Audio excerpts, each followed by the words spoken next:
दोस्तों, आज road safety में हम एक स्पेशल टॉपिक के ऊपर बात करेंगे। जैसा कि आप न्यूज़पेपर में पढ़ते रहते हैं, देखते रहते हैं, पार्ट होल्स हर तीसरे चौथे दिन रेनी सीजन के टाइम में न्यूज़पेपर में आपको दिखेगा कितने पार्ट होल्स हो गए, रोड में इतने गड्ढे हो गए, इसके वजह से एक्सीडेंट हो गया, कुछ कहीं पर एक्सीडेंट डेथ भी हो जाती है। तो पार्ट होल अगर आप बोलेंगे तो सोशल लाइफ के लिए, हमारे पब्लिक लाइफ के लिए बहुत इम्पोर्टेंट है। इसके बारे में कुछ आपको बताता हूँ। पहले आप जान लीजिए कि पार्ट होल्स में जो इंडिया में 2018 से 2020 तक जो आंकड़े आए थे उसमें करीब 5000 के ऊपर डेथ हो चुकी है उसमें। और जो 2021 का आंकड़ा जो हमारे पास में है आंकड़े के हिसाब से, ये 3625 एक्सीडेंट हो गए। It is only due to pot holes. There are so many other factors, लेकिन हम सिर्फ पार्ट होल के बारे में बात करेंगे।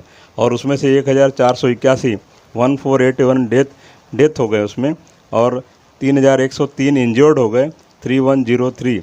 तो ये काफ़ी बड़ा आंकड़ा है। और पार्ट होल जितना जल्दी रिपेयर हो जाए उतना एक्सीडेंट होने से बच जाएंगे उसमें, और बहुमूल्य जान बचेगी। तो पार्ट होल बनते क्यों हैं ये भी देखना है। पार्ट होल जो है सब जगह नहीं बनते, और कुछ उसके टेक्निकल रीज़न भी हैं, कुछ कई बार क्वालिटी का भी इशू उसमें उठाया जाता है, बट मैं आज टेक्निकल रीज़न के ऊपर बात करूँगा। पार्ट होल जो पेवमेंट होता है, रोड का जो ऊपर का सरफेस है, अगर उसके नीचे जो सपोर्ट बेस है, बेस लेयर है या सब बेस है, अगर कमज़ोर हो गया और ट्रैफिक का लोड नहीं उठा पाया, तो ऊपर का जो पेवमेंट का जो लेयर है उसमें क्रैक आ जाएगा।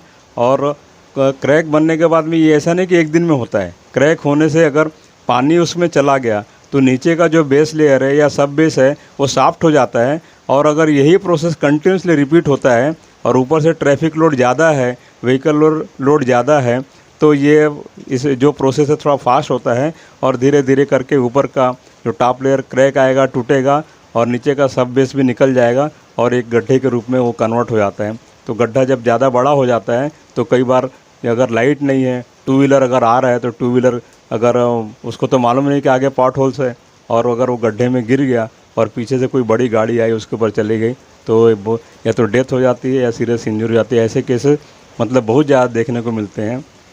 तो मेरा तो निवेदन है कि जितनी एजेंसी जो इन्वॉल्व हैं वो या तो पार्ट होल अगर मिला तो आप उसको पीरियडिकली रिपेयर करते रहिए, और नहीं तो जो आप आजकल कॉन्ट्रैक्ट में कंडीशन है कि 5 साल का जो रिपेयर का कॉन्ट्रैक्ट है कंस्ट्रक्शन के बाद में मेंटेन भी आपको करना है। तो अच्छी एजेंसी अगर काम करे तो ये पार्ट होल्स कम बनेंगे या नहीं बनेंगे, और ऐसे दुर्घटनाएँ नहीं होंगी। तो आज के लिए बस इतना ही। मेरे वीडियो में बने रहिए। Thank you.